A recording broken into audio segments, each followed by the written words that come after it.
We're proud to welcome you to the Exceptional Advisor podcast series, brought to you by the Investments and Wealth Institute. This series aims to help you to better serve your clients, differentiate yourself from the competition, and enhance your ability to communicate those differences. Hi, I'm your host, Bob Powell. My guest today is Carl Richards. Carl is a certified financial planner, author of The Behavior Gap, and his sketches and essays appear frequently in the New York Times. So welcome to the podcast, Carl. Bob, thanks for having me. Really looking forward to this conversation. It's a pleasure to have you, and I'm eager to talk with you about what you've described previously as your new life's mission over the next decade, which is to help financial advisors become guides for a changing landscape and not defenders of an outdated map. And I know in a video that you've produced on this topic that you've identified almost 5 steps to that happening. Yeah, I think first it might be helpful just to describe the what I see as the problem, and I mean I reserve the right to be wrong about everything I'm going to say in this conversation. But my sense after watching this, and I'm sure you have seen the same thing, like there was this element of, well, I mean, there's a couple of reasons for it. One, certainty is really tempting to sell, right? Because everybody wants to buy it. So certainty is easy to sell, but it's impossible to deliver, right? So we got that sort of conflict. And I think that's part of why the industry, speaking broadly, has part of the reason we have a bad rap, speaking very broadly, is because we've been promising to deliver certainty and we can't deliver it. And so we've been under delivering. So we got that problem. Then we got sort of the physics MD problem, right? Like just as humans, we want to reduce this stuff. We want a law of gravity. We want like that piece. And then the last piece, I think, is as the tools that we've used have gotten more sophisticated. I mean, come on, we're using like just the base Monte Carlo engine was designed for the atomic bomb, right? Because we've gotten more sophisticated tools, there's been this false sense of precision that's sort of crept in. And you hear people occasionally using Monte Carlo analysis saying, using 2 decimal places, like 97.23% confident. Well, and then when you look at what's underneath all of that, you realize like it's just a giant pile of guesses, returns, standard deviation, and correlations just to get my Monte Carlo number. And then if I'm doing any planning work on top of that, I've got a client's life, I've got their goals, I've got savings, I've got their kids, I've got a guess on a date of death, I've got inflation, tax rates, and then I'm going to draw a 30-year line with all that. So I think that's to me where I think we got in a little trouble, is just this natural desire to want to give people certainty in the form of a 30-year line called an investment portfolio or a financial plan or whatever we're working on. Yeah. And then that led us to be defensive about it. So before you get to where it led you, a question about certainty, twofold. One is advisors want to deliver certainty. Clients want certainty, right? Sure. Otherwise, they could perhaps feel they could do it themselves, right? But the other is advisors exist in a world where certainty exists in other places. My washing machine works 100% of the time for the most part, right? My GPS works 100% of the time. So we've created expectations, perhaps that doctors, right, lawyers, et cetera, right, CPAs, we want some degree of certainty from the people that plumbers, right? I mean, we want things to work. Yep. Yeah. It's really easy to understand how we get to that spot. But the problem is it's not reality. Like we can't deliver it. So getting to the spot where we are more comfortable saying, hey, look, I'm not sure. And you've seen this in the work that you've done. Like the more sophisticated, the more educated, go have a conversation with Eugene Fama and you'll get somebody who says, it looks pretty much like this. I'm sure about this, but the rest of this stuff, like, Richard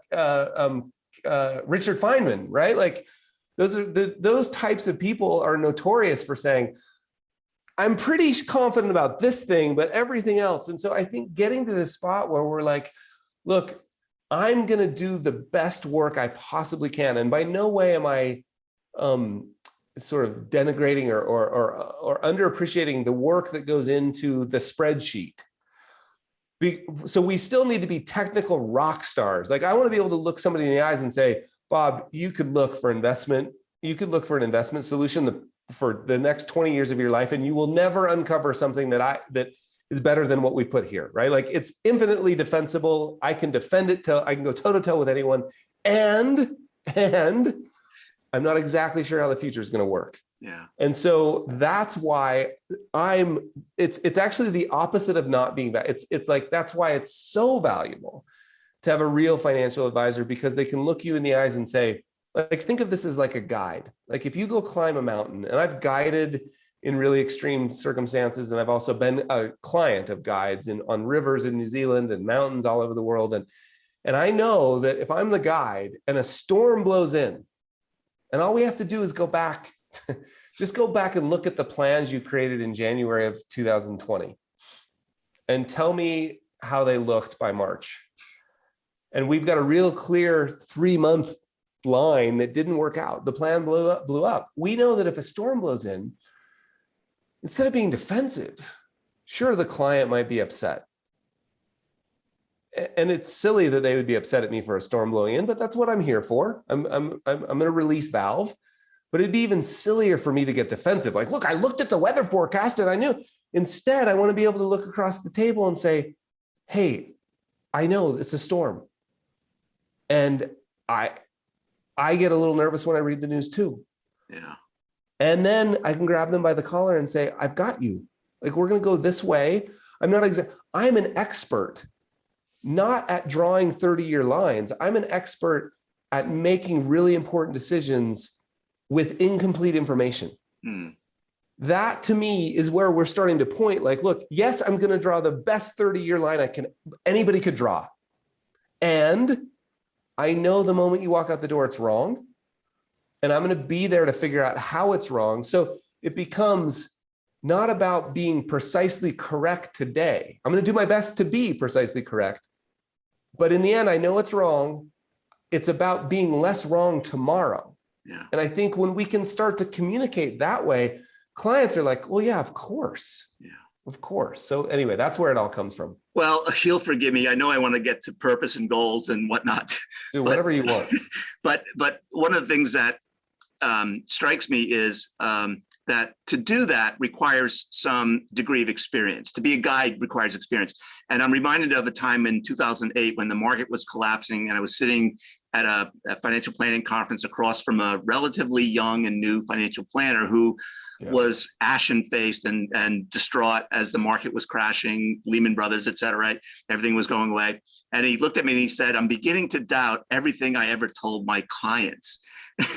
And it struck me that he didn't have years of experience in order to sort of guide them through what was happening at that time, right? If he had been through 87 and 2000 and 2008, maybe you'd have some perspective and context to help. No, I completely agree. I remember that time. I remember because I'd been through, whatever we went through in the late 90s, and then we, Y2K, which sounds humorous now, and 9/11, which certainly doesn't sound humorous, but we'd been through all of that, 2003 emerging markets, like all that stuff. And then in 08, 09, I remember in March of 09, I remember closing I can remember the feel of the door handle on the conference room door, and Barbara and Dan in that room, looking them in the eyes and saying, the only advice I had, which was stay the course. It would make no sense to jump out of we're in a lifeboat. It makes no sense to jump in the water. Let's stay the course. I know it's all the things I would have said in that moment, but I remember the feeling of the door closing it as I walked out of the conference room. I remember thinking for the first time in my career, like, geez, I hope I'm right. And that's the core of this job, though, is you have to make mission critical decisions in the face of irreducible uncertainty, and to pretend. And I think this is where we get into this sort of defenders of outdated maps territory, is to pretend that you can get rid of the uncertainty. That's foolhardy. So what do you do when you're young? You've got to broaden your definition of experience. You've got to read the history. You've got to talk to the folks that have been around. You've got to come up with you've got to be reality based. You've got to know the plan will blow up. And when that moment happens, you've got to have a plan for how you handle it. You've also got to embrace one last piece on this. It's interesting. I remember in 2008 and 9, and after sort of recovering from that, just emotionally, digging in a little bit to, and I can't remember what the concept is called, but it's essentially the healthy, appropriate use of overconfidence. And it came from military doctrine, where there are times when you've got to be overconfident. You don't want the emergency, the EMT or the paramedic who shows up when it looks like you're going to die.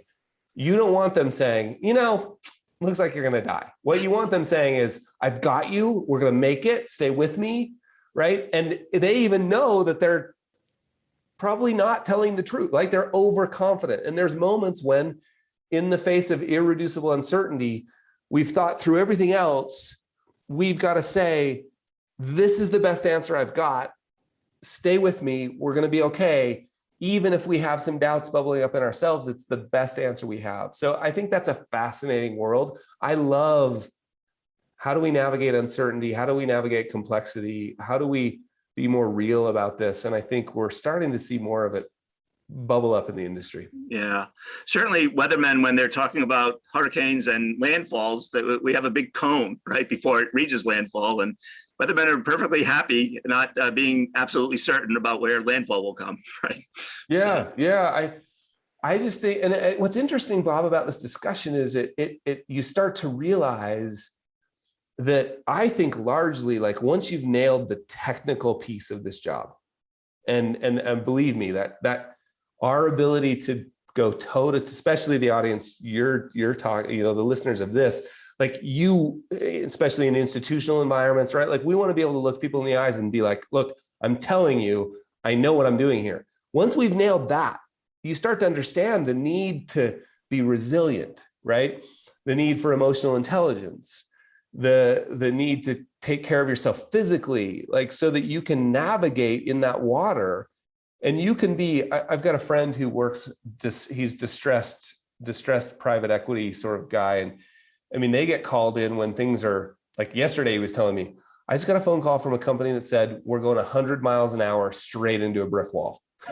We need your help. And he's like, I got to show up and make rapid decisions with incomplete information. And there might be jobs on the line. A business might go away if I'm wrong, and I still have to do it. And we don't have time for the fancy feelings. And I think there's an element of that that's true in our profession too. And then you start to realize, like, that's a whole new skill set that we need to develop, to be calm, to be confident at the right time. Like, all of that stuff's really, really interesting to me. Yeah. So speaking of new skill sets, as you think about your goal for the next decade and this notion of helping clients align their capital with what's important to them, is this notion of advisors helping clients define their purpose, which, I have a CFP. We're trained to identify goals long before we're not even taught to ask about purpose per se, right? It's a new skill that advisors have to acquire, new knowledge they have to acquire. How to do and I think, again, like, on the personal financial planning front, and certainly I've been in institutional meetings where, in fact, I remember it was a large university endowment. And the first question I had was, could somebody please help me understand why? I mean, we got brought in because things had gone sideways. Why is the money invested the way it is? Like, that's one of my favorite questions. Why is the money invested the way it is? And the only right answer, which is never the one that you'll get, but the only right answer is, well, because this portfolio gives me the greatest chance to meet these goals, right? In other words, the purpose. And in an institutional setting, that might be, I remember in the endowment, it was like, well, we want to meet the spending policy. Well, so there should be a link between the spending policy and the way the money's invested. It sounds ridiculous to you and I, but that doesn't dawn on most people. And I see this more in the high net worth space than I see it anywhere else, because for some reason, somebody forgets when they have a client come in with $25 million, they think for some reason they're going to care about the investment staff in London and the portfolio pitch. And before they even have a conversation about why are we doing this in the first place.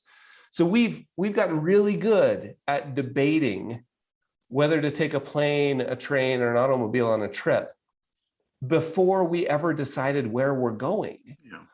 And all I'm saying, just go read. Like, this isn't woo-woo. Like, we can go all the way out on the spectrum to life planning, and that's amazing work. But way back here, go read Simon Sinek's Start With Why. Like, how am I supposed to help that university endowment if I don't know that the goal is to meet the spending plan? How am I supposed to help the individual client if I don't understand that this hard-charging female CEO, really the goal, her big goal, is she wants to feel like she has enough space to even think about having a family? That's an actual conversation I had with a client. Like, I just want to have a space. How am I supposed to build a portfolio if I don't know that? Right? That's to me why this purpose piece is important. Right. And I suppose for advisors who have never sort of asked their clients about purpose, the first time they do it, they maybe feel like they're on unsettled, shaky ground. They'll probably get used to it at some point. But any advice for the folks who I know besides reading, anything? Wisdom? I think so. Let's just back up. So I think this is a conversation that can happen early on in a first meeting. And I think it's before goals, right? Like, and I really feel like if I was king, I would banish, you can't ask a client what their goals are until you help them uncover them a bit, because people don't know. There's a whole bunch of work. Renee Girard's work around mimetic desire. I mean, there's a whole bunch of work. Shlomo at UCLA, a whole bunch of work around, like, asking somebody their goals is like the last thing we should be doing. So before we get there, and we can talk about that in a minute if we want to, before we get there, we're just having a conversation about, like, why are we doing this? So just find a question you like. Now, the initial question, there's people out there that are question zealots. They believe there's like only one question. I'm not a question zealot. Find a question you like. The initial question doesn't matter so much as what I call the go deeper transitions, right? Like, where you just say, oh, that's interesting, Bob. Tell me more about that. Oh, that could mean different things to different people. Tell me more, right? Like, go deeper. So a question could be something like, I'll point you to one. Of course, Bill Bacharach's work's easy to look up. One that I really like from outside of our industry is Dan Sullivan at The Strategic Coach has a question he creatively titled the Dan Sullivan question. And it's just, Bob, if we were sitting here 3 years from today, and he loves to use the date, which I'm not sure what the date is, but August 15th, 2023, we're sitting here 3 years from today, what would need to happen financially, personally and financially, in order for you to feel like the last 3 years have been a success? That's a great starting question. It's got some framework. It doesn't feel, too woo-woo or California, if you will. And then you can say, oh, tell me more about that. Tell me more about that. And the skill you're looking to develop is curiosity, right? And we're looking to get little answers, like the CEO of the female CEO who said, Carl, I just want some time. Oh, tell me more about that. I want some flexibility. Tell me, why is that important? Geez, I actually want to have a family. I just haven't had time to think about it. Then I can say, oh, Julie, let's put some framework around what would need to happen in order for you to pull that off. And when we do that, would it be okay if we call it a goal, right? Like, that's what I mean by leading them into goals. So there's some sort of tactical help I hope that's helpful. No, I think it's extremely helpful, because we're all trained to say, what's your goal? You want to retire at age 55 or 65 with $1 million in your portfolio, and you want to be able to fully pay for your children's college education and buy a retirement home in Steamboat Springs or whatever, right? I mean, those are sort of the easy ones, so to speak, right? But they're not necessarily about purpose. Well, to me, and let's just riff on that for a minute. Like, I would say, if you said that to me, Bob, I would say, wow, it sounds like you've done a lot of work on that. Tell me a little bit more about the age 65, right? Like, why, what's behind that? And I can guarantee you 100% of the clients who come in with those kind of goals, those are 100% mimetic, right? They've just heard that from someone else. And if you say, well, what is it about 65? Well, I don't know. It seems like what everybody else does. Yeah. Interesting. Well, let's pretend for a minute that you don't have to do what everybody else does. Like, what would you do? Yeah. Oh, interesting. Well, you said $3 million. Like, so just all you don't, it's not confrontational. It doesn't need to be uncomfortable. You don't have to ask people to write their own obituary if you don't want to. You can just say, tell me a little bit more. That's interesting. I would just be interested. Like, that's all they have to do. Yeah. Carl, in your video, you talk about helping clients formulate goals when they don't have any. And so I'm eager to talk more about that, but also this notion of, Michael Kitces has written about it, I'm sure you have too, this notion of goals-based planning and how people don't know their goals, and even the goals that they say they have aren't necessarily the ones that they want, right? Yeah, totally. I don't know who first said it, but I love that quote that goals-based planning is a little bit like saying oxygen-based breathing. I don't know who said that. It certainly wasn't me, but I love that. But of course, but yeah, that's why I think we should replace the word goal with guess. Yeah. Right? Like, just, it's going to change. And so if we can go back to that original story, I like another one, I can remember this conversation with a client who, his name was Jerry, and he was from like Tom Brokaw's Greatest Generation. And, he wasn't going to cry in my office, like his duty, community, family. And I said, Jerry, tell me, I used to love Bill Bacharach's question, a version of it. I would say, why is money important to you? And Jerry said to me, this is the first meeting at a big brokerage firm, which will go unnamed, but has a bull as its symbol, is owned by a bank, right? Like, this was like the investment place. And so, Jerry, why is money important to you? And he said, it's sort of awkward pause, like, he's like, well, geez, I just don't want to be a burden to the kids. Mm. Now, he'd never said that to anybody else. Now, he wasn't going to cry, he wasn't going to be, but burden to the kids. Oh, tell me a little bit more about that. Like, and so then we could say, Jerry, what would need to happen financially in order for you to not be a burden to the kids? Let's put some framework around that. Mm. Oh, I need this, this, and this. Oh, amazing, Jerry. Would it be okay if we call that a goal? Right. So now instead of saying in our intake form in the foyer, which just, please, I did that. I know, empathetic hug, I get you, but please, let's stop doing that. Right. Instead of saying, what are your goals? We've taught Jerry what the goal is. And Jerry said something like, I want a check in the mailbox for $5,000 a month or whatever. Like, okay, that would mean I wouldn't be a burden to the kids. All right, cool. Now, what do we know about that goal? We know it's a guess. So it's okay for us to say, awesome, we'll build a plan based around that. Then next time we meet, we can say, Jerry, how's the $5,000 feeling? Oh, it's a little bit, you know what, actually, it's been 3 months and I'm noticing there's a bunch sitting in the savings account. Oh, well, should we lower it? Or, Carl, actually, what do you think? Could we handle 7,500? So the process of being less wrong is the same with the goal. You're just trying to narrow in on it over time. And it should come as no surprise. People don't know. I don't know. Right. I didn't know what I literally, we're working on a huge project right now that I didn't know about 6 months ago, let alone 10 years ago. So if we can always treat this stuff as this, and the cool thing, Bob, about this is it puts you in such a great place as far as the job, right? Like your job becomes this never-ending process of aligning use of capital with goals, figuring out the goals are, oh, that's a little adjustment, let's change. So it's never done. It's this beautiful relationship. It's not an event or a product. Yeah. In your video, you talked about Monte Carlo with respect to goals and how we create this false sense of precision. And I was reminded of a paper that Derek Tharp had written, where he, in essence, said, you could use a 50% probability of success. And as long as you monitor it every year, it will be fine. And I thought, well, at that point, it's nothing more than a coin toss. Why bother even using it? Right.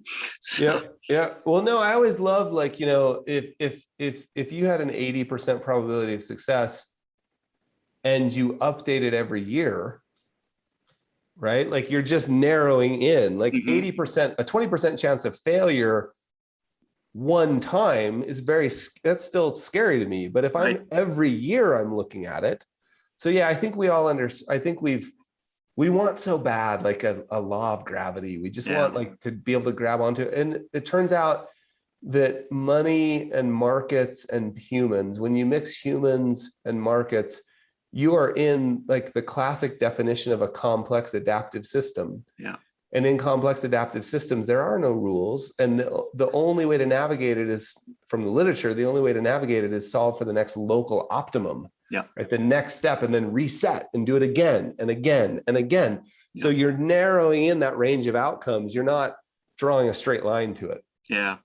I had an old boss where the motto was, there are no rules here, and whatever rules there are subject to be broken at any given moment. Yeah. No, I think that's really, really true. And it's, I used to really hammer on, like, because I went through a phase where I was like, no planning, right? Like, why even plan? Right. So the one-page financial plan was a negotiation on my part, right? Like, okay, fine, we'll have one page.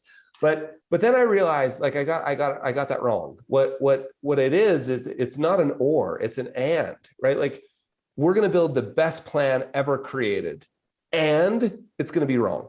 You're right. And we got to hold both those truths at the same time. So yes, I'm still a technical rock star. I'm better than anybody else. I'm the best guesser. My assumptions are better than everybody else's. I've thought about it to the nth degree, and I know they're wrong. Right. That to me is the beautiful space that we live in. And it requires being an adult to hold two competing truths at the same time. Yeah. So I would add two ands, right? One, and it's wrong, and it's going to be monitored, and it's going to be adjusted. And Exactly. Right. Yeah, I think you're exactly right. Yeah. So the other element of financial planning is this notion of, we know where we want to go. We also have to assess where we are, right? The current reality, and taking a look at balance sheets. And I loved how you described a balance sheet as not just the numbers, but it's the patina of a story, right? There's a story behind those numbers. Talk more about that. Yeah, I always thought that was a discovery for me, because I always thought, like, oh, it was always sort of like a sigh of relief, because like this goals stuff, and those are projections and we don't know. And I was always like, oh, good, we can get to the concrete numbers. Like, this is quantifiable, and it is, right? Like, and I always thought, like, current reality, in other words, just a balance sheet. I thought the balance sheet was going to be the easy part. And to some degree it is. I mean, very few people, it's still kind of crazy to me how few people actually know where they currently are. But even, let's pretend like the clients do. We have to remember that every line item on that balance sheet is a set of beliefs, stories, opinions. And if you're dealing with a couple, there's often conflict about the opinion on every number, like, especially if you get to debt. But even on assets that have done well, you can get one spouse that says, I knew we should have bought more of that, right? Like, why didn't we do that? And you can have the family cabin that you inherited from the grandmother. Well, like, there's all sorts of embedded stories and emotion in that. So I think it's like a nonfiction document that's just woven through with fictional stories. And that we need to be a little more just kind of like aware and human about that when we dive into it, because sometimes we can be so fact-based, like the life insurance, like somebody's going to die, and I'm just going to ask you, like, sometimes we just have to pause and realize, like, especially think about, I mean, this audience, right? Like, changes in asset allocation and the investment process. That portfolio, somebody's coming to you with a portfolio. They're coming to you for a reason. They probably want to make some change, whatever that change is. Like, the person's been terrible, the portfolio's underperformed, whatever it is. You're most likely, I only saw like one or two cases in my whole career where the money was actually invested the way I thought it should be. But most likely you're going to suggest some changes. Often those changes are dramatic. You just need to remember somebody thought those were a good idea. Right. And even if it was a third party, like, oh, the old financial person didn't know what they were doing, the people you're sitting with approved those decisions. Yeah. And I just think we need to be a little aware of what we're leading them into. That's all I mean by that. Yeah. You also mentioned in the video this notion of no shame, no blame. And I'm sure for clients where you may have a long-term relationship, that feelings of shame and blame go away, but maybe you're dealing with a new client who is afraid that they'll be judged about their balance sheet and their net worth statement and their cash flow statement. Yeah, Bob, I think like the easiest way to handle that is to just call it out and say, hey, look, we're going to be looking at the past now. And the past, we just have to have a rule. And someday we will, at the Society of Advice, we're going to make no shame, no blame hats, because I've always joked about them. And we get emails all the time like, when are you going to have those hats? I used to joke, I'd tell the clients, look, we're going to be looking at the past. I want you to put on a metaphorical no shame, no blame hat right now, right? Like the past will be valuable because we'll have some lessons. It leads breadcrumbs. It will help us make decisions. There are good things, there are bad things, but let's not have any shame or blame. That all started because I had somebody really close to me that they made a decision with the best of intentions that went sideways. It was a big they were real estate developers. It was a couple, a husband and wife, and they made a decision, and really the husband had driven this decision, and it went bad.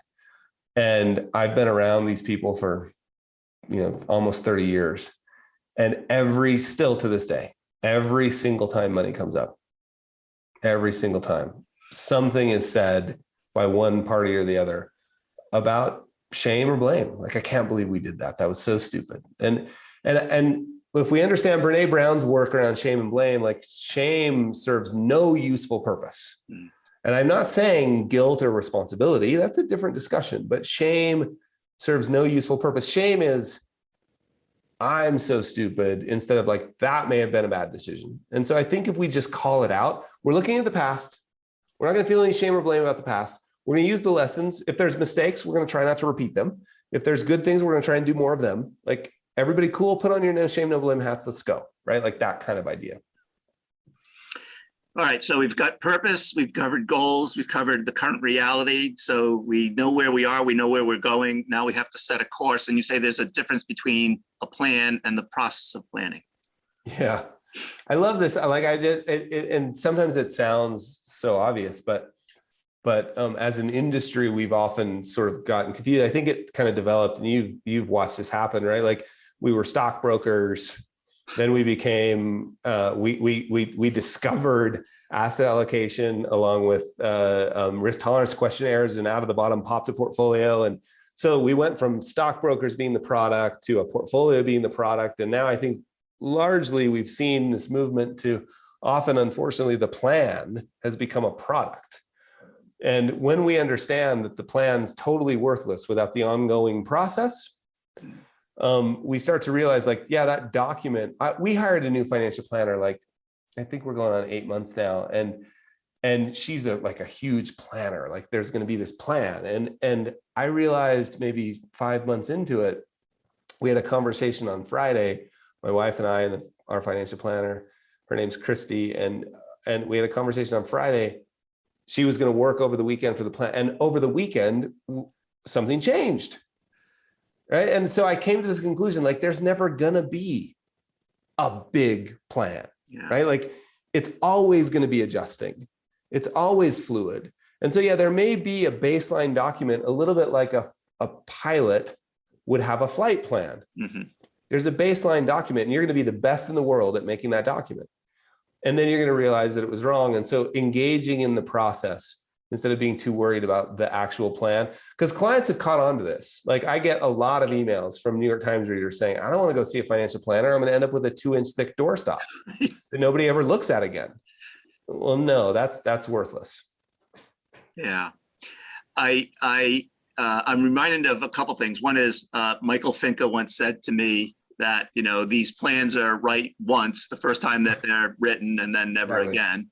And then also I had a chance to talk to Susan Bradley and Ross Marino a little bit ago. They've written a book. Ross has had some tragedy in his financial planning practice in his personal life. And he describes it as, well, I'm not creating a plan as much as I'm trying to prepare you. We don't even call it a plan anymore, where we talk about financial preparation as opposed to a plan. I love that. Right. I love that. I just think what those stories remind me of is that this is just reality-based financial planning.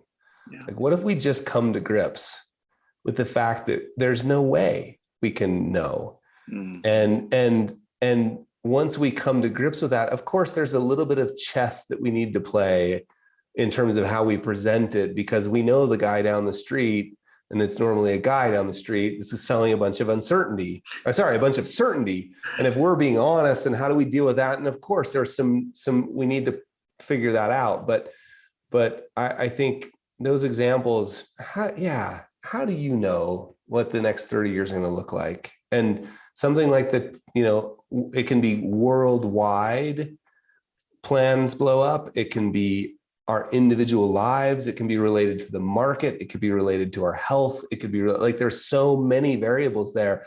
But yeah, just saying, look, our goal here is to make sure you're prepared. Like, that's beautiful. Yeah.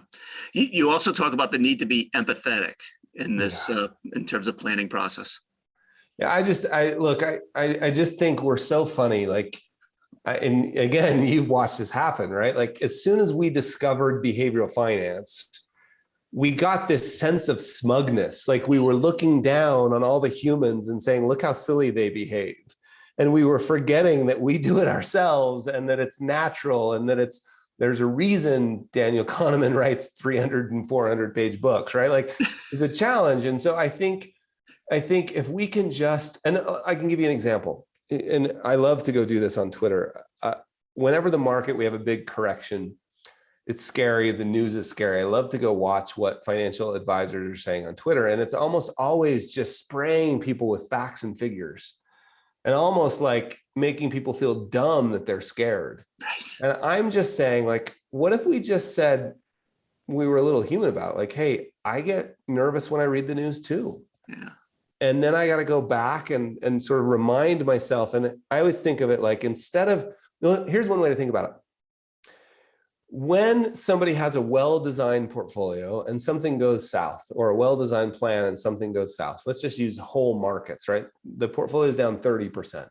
The market's down 30%. Of course, we all know the problem with this financial pornography circus out there, right? Of course, all the talking heads are going to be yelling about sell, sell, sell, sell. How are you being there? And if a client calls, you've designed this beautiful portfolio with the weighty evidence of history. You knew there was going to be a time it was going to be down 30%. You knew that because it's in the data. And the client calls and they want to sell it. The portfolio is perfectly designed to help them meet their goals. They want to sell it. That is an irrational decision. We all know that. So if somebody's in the middle of making an irrational decision, the last thing that works is to reason with them. Right? Like, try this with your teenage kid next time, right? Like, try telling somebody who's currently smoking about the research on lung cancer while they're smoking, right? It doesn't work. So instead of spraying them, what they really want is a hug. You know, what they really want is to be heard. And so I always like to think, like, yes, the facts and figures are going to be important. Yes, even the lecture might be important, but first a hug. Like, can we just, hey, I understand you're nervous. Sounds like you're nervous. I've been watching the news. I get nervous too. Would you be okay if I go grab your file, right? And I love the please hold method. Just like, give them a moment to just catch their breath. They made the hard call, even if your file's already up. Can you hold just a second? I'm going to run grab your file. Then we can take them from this fear place back to ground. Hey, remember when we first met, Bob? You told me you just didn't want to be a burden to the kids. And if there was some left over, is that still true? Yeah, that's still true. Okay, cool. Before we get to what you're worried about, I just want to check in. And what that meant is you wanted a $5,000 check in the mail. Does that still feel about right? Yeah, totally. So we've moved up from purpose to goals. And now we can say, okay, great. Remember, based on that, we built this portfolio. Let's talk about what you're worried about, right? Like, so we've regrounded them, and then we can talk about the facts and figures. So that's how I think we just need to stop being so smug about it all. Yeah. As an aside, I just interviewed Rabbi Leader, who will be speaking at one of the Investment and Wealth Institute conferences coming up in September, and his Kol Nidre sermon will be about hugging and how we lost it during COVID and the importance of it. So yeah, I can't imagine. It's I can't wait to listen to his sermon. The last thing that you mentioned in your video is about enjoying compounding, which you didn't address a lot, but it seems like, well, that helps us get to the end game, doesn't it, in a way?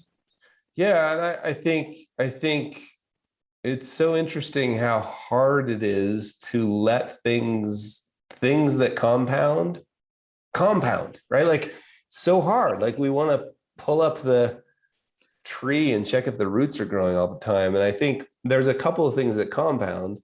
Obviously, compound interest we're all familiar with, but this idea of a compounding relationship and compound impact and compound trust, compound influence, like that's what's so beautiful about this business, if you will, the job of being an advisor institutionally to private clients, that you get to see impact over a decade or two, or maybe even three, if you're lucky, of working with people and letting those things compound and do their job and realize that you're, returning calls promptly. Like that's a form of compound impact, right? Rapid response to a problem, being there when you feel like March of last year, you just wanted to stay in bed, but you showed up anyway, and you actually reached out and said, hey, I know there's stuff going on, let's talk, right? That's building compound relationships.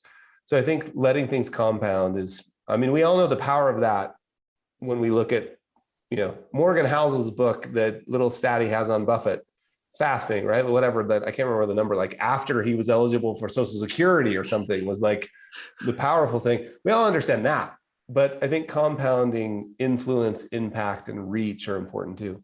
Yeah.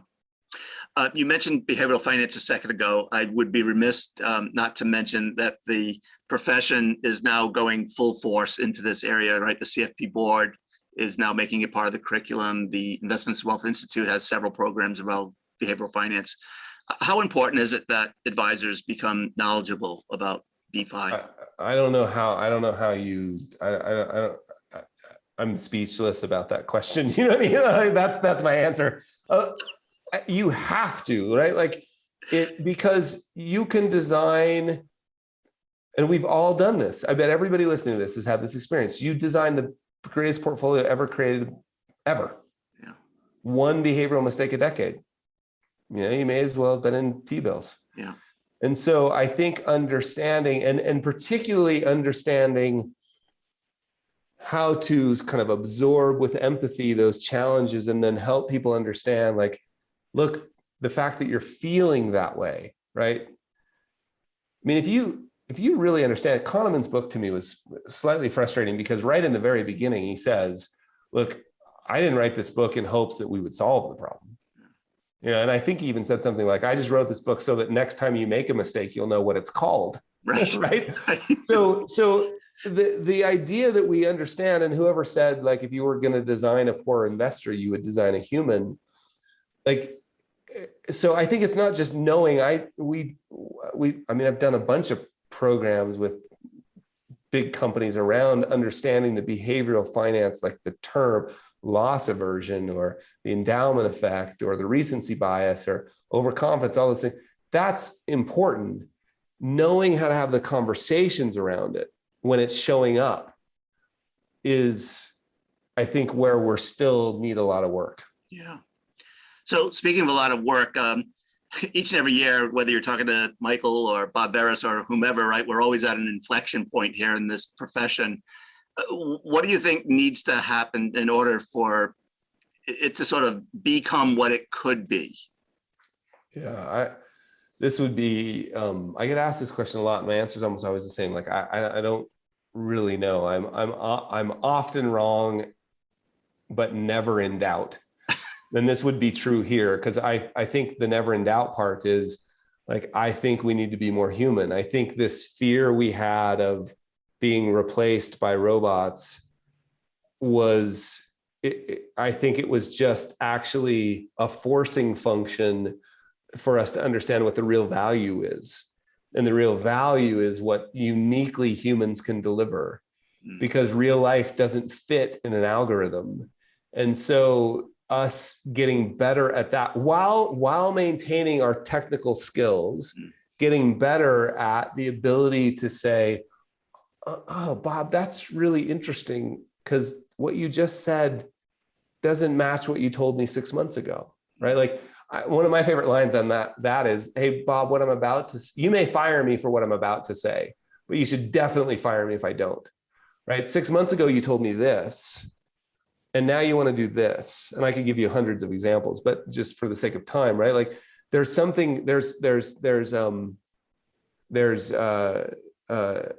conflict, a trade-off that you've changed your mind on. let's talk about it, right? Like you can't really do that. If I go in and change it in an algorithm, it doesn't. And so I think more and more, we're going to get better at that. And that doesn't have to look like, although I'm really excited about the kind of emerging field of financial therapy, it doesn't have to look like that. Again, at an institutional level, it can be like, well, wait. I've got the notes from the board meeting 6 months ago. And I mean, this exact example, I don't go into it, but the notes from the board meeting 6 months ago, you were all nervous about your asset allocation being too heavy equity. And now that the market's up, you want to increase it? Can we talk about that? Right? I can change that in a computer program, no problem. But a human can say, hey, I'm not saying that's the wrong decision. Let's just talk about it. So I see the industry, I hope we're moving more that direction. Yeah. So we've covered a lot of ground. Anything that we haven't touched upon that you would like to mention before we wrap up, or anything that you've already mentioned that you might want to just reemphasize? Yeah, no, I mean, I think the one thing I would say is like, I can't remember a time. I don't know if this is true for you. I'd love to hear your perspective on this. I can't remember a time when real financial advice, not the fake stuff, but real financial advice was more valuable, right? Like, whether the world is more uncertain or not, I don't really actually care about that debate.